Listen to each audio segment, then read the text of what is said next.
169th Fighter Wing. This is Vito with the inaugural chapter of Fox Chatter, my opportunity to talk to all of you about what is going on.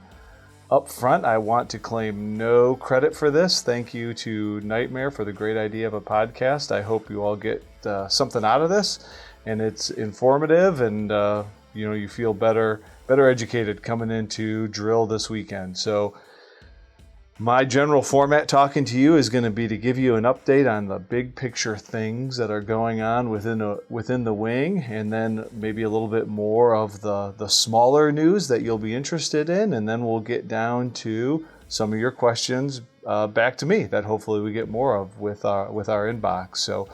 So right up front, our big picture is Operation Typhoon Fox, and you heard me talk about that at our last drill. And that is our preparation for a potential conflict in the Pacific AOR. And I will start off by saying we are on track with our focus. We are on track with the intent of our leadership.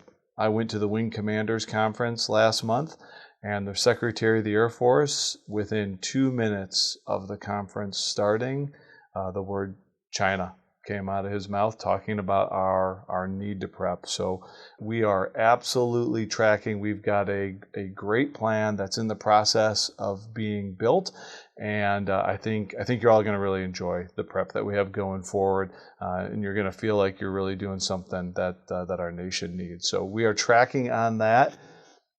What you are going to see this month is probably some smaller level training to just kind of work our way into it. Like I've mentioned to you, we are not sprinting. We are going to crawl, walk, run, and we're going to build up to it. So what you're going to see is probably a little bit more unit level training this time around, and then coming in November, December, you're going to see a much more consolidated game plan for the training. So please don't be disconcerted if we are not leaping into this. It is absolutely coming, and it's going to be fairly significant in terms of the amount of training you're going to get and the new skills you're going to possess coming out of it.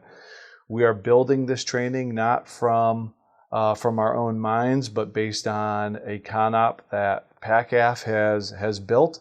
If you're looking for something to read at the secret level that gives you a great idea of how we would be expected to deploy to the PACOM AOR, this document, the CONOP, is really it. It simplifies things. It gives you a good idea that a lot of it has been thought through already, and the complexities, while they are definitely there, are a little bit less than what I thought they were going to be. So that is an enormous emphasis item for us, and we're going to keep tracking on that, and you're going to see a little bit of that at drill. Other big picture items, wing processes is another thing we're working on very heavily.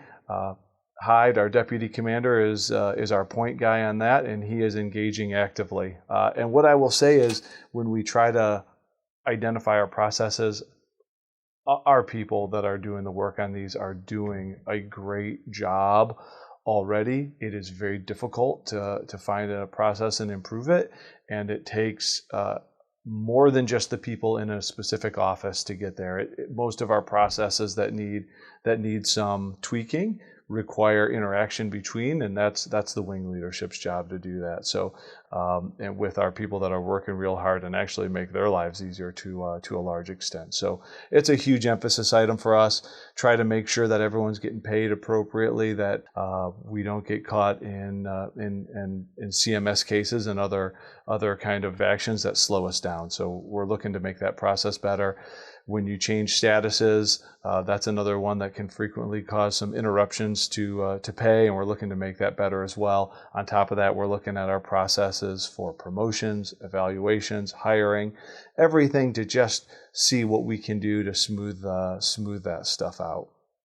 Speaking of some of those processes in finance, I'd really like to give them a shout out. The FM team was just phenomenal over the last weekend. They knocked it out of the park with the end of year closeout. Over $1.5 million in fallout money and contracts executed. Incredibly impressive, and also just really getting after our needs. The entire team just did a great job at processing the inputs that the wing had, prioritizing them and getting after them. On top of that, our superstars in contracting were awesome at generating the contracts, because so many of these things can't just be purchased in a store. They require a contract, and that requires a ton of legwork. So much work that went into that. They were working all weekend to close out the fiscal year and then build our next fiscal year as well once we avoided the cliff that was the potential shutdown. Glad to have that behind us, and hopefully it stays behind us with the CR only going until November 17th. So like I said, those are two of our big priority items, the Typhoon Fox wing processes.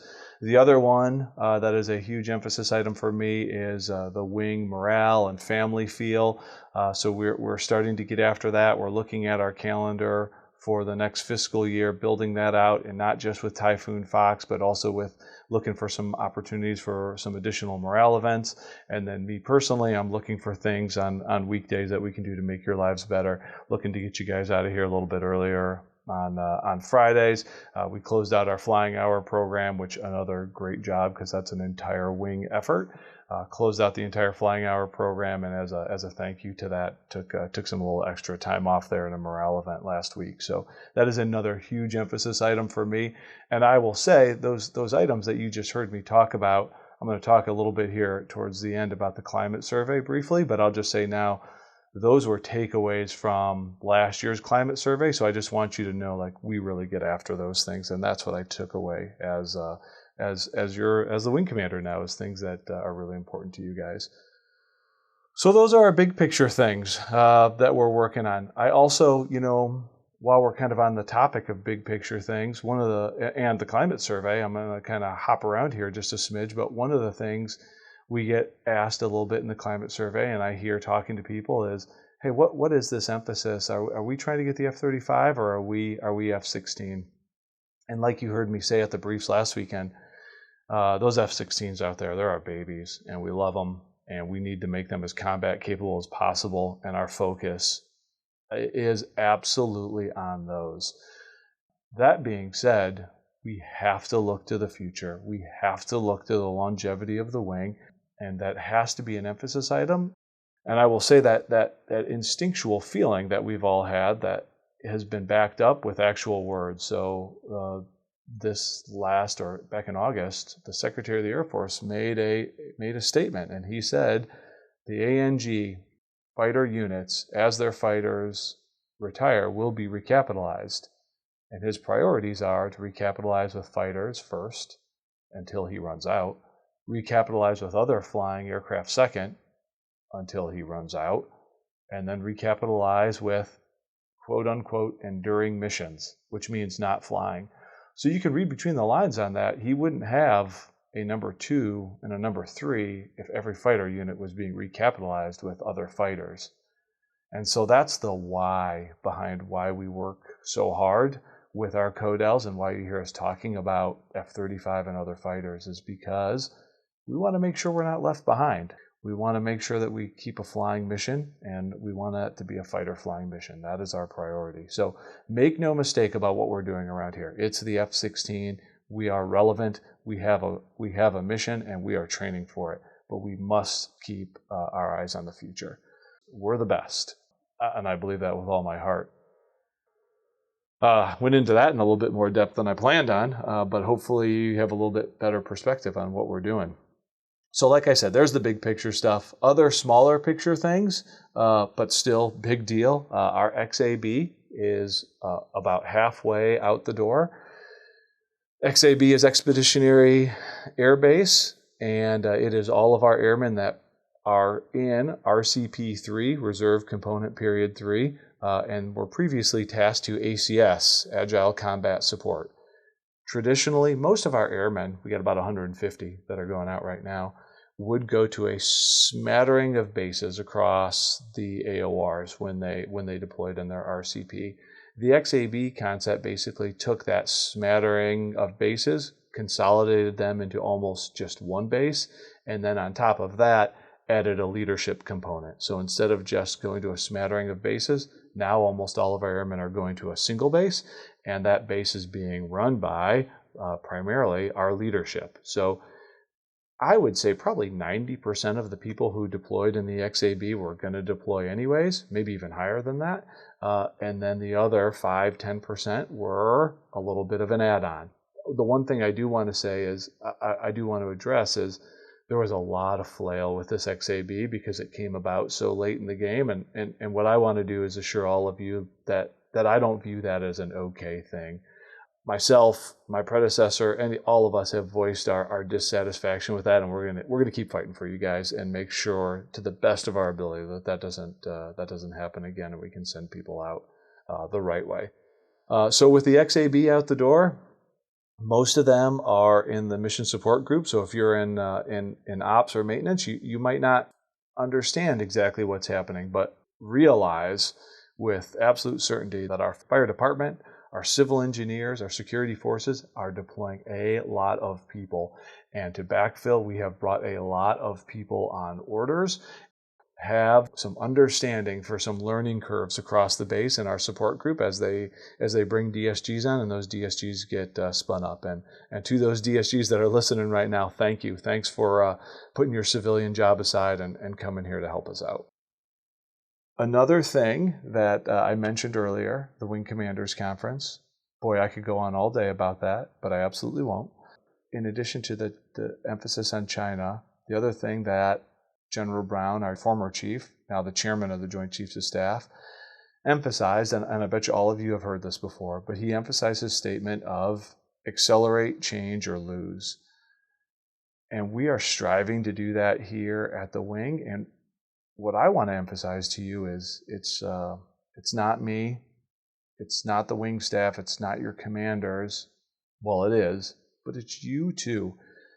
And if we want to accelerate change, and we do, I want you all to feel empowered to do that. I want you all to feel empowered to identify things. I want you to feel empowered to identify where regs have not kept up with changes. I want you to be able to identify where innovative ideas could help us get to where we want to be. And I want you to help identify how we can do better, where we can take risk. And I want you to, after you listen to this, feel like, yeah, I can talk to my shop chief. I can talk to my commander. I can bring good ideas forward, because that's truly how we accelerate change. A lot of us, when you're fixing problems day to day, we can't see everything. And so, honestly, we rely on you. So please take that opportunity. Look for opportunities to help make us better, and keep us moving the ball forward. As I mentioned, the climate survey, it should be waiting for you in your inbox. It's a little bit of a different climate survey than the ones we've done in the past. We're doing the DoD mandated system this year because the TAG basically wants to get a baseline for the entire state of South Carolina, Army and Air. So we're taking the same survey as the rest of them. What I will say is, like I mentioned up front, we take your inputs very seriously, and I never want you to think that it's not discussed. So my emphasis items come from both my heart and from your inputs, and it'll continue to be that way. In addition to that, I've talked with every one of your squadron commanders about what happened or what they saw in the climate survey, what we liked, what we didn't like, what we're going to keep doing, what we're going to change.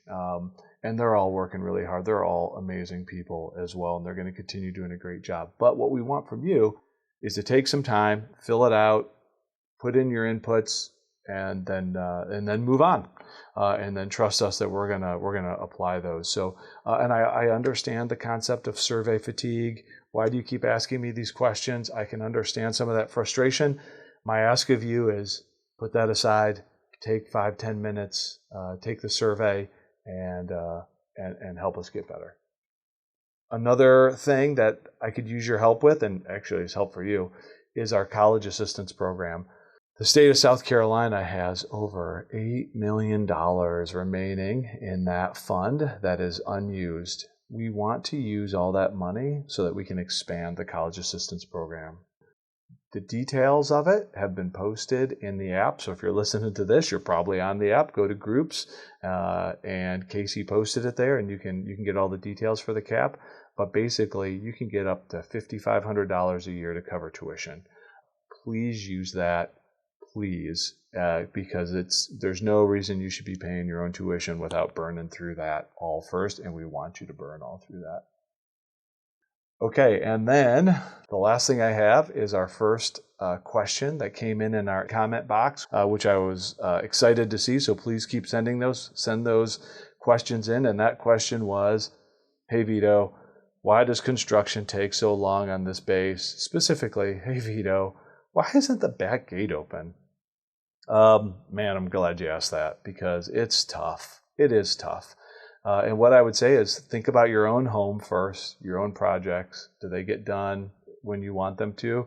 If you're anything like me, frequently the answer to that is no. And that's part of our problem, is things just take longer than expected. Another one is sometimes you get great workers. You look at our runway, what a great job that team did. It was a little bit late, but honestly, that was because they found things that were beyond their control that they had to remediate. In terms of other projects, reference the fire department and our contractor going bankrupt. And then other times you have ones like the back gate where it's just some of the parts not working and it just taking a while. So we could probably talk, and I could talk to you if you have more questions about some of the details of it, but it really boils down to that. Sometimes things just take longer. Human error is involved, and we're hoping to have that back gate open in early November. And so that was a great input that we got into the comment box. I really appreciate you using that. Please continue to use the comment box within our 169th Fighter Wing app. It is 100% anonymous. There's a spot there that you can put your name, but you can just leave that blank and it'll just put in the inputs. And I love getting those inputs. I want to hear more of what's on your mind. Please send those and I'll talk about them next month. And have a great drill weekend. Looking forward to seeing you all around. Thanks.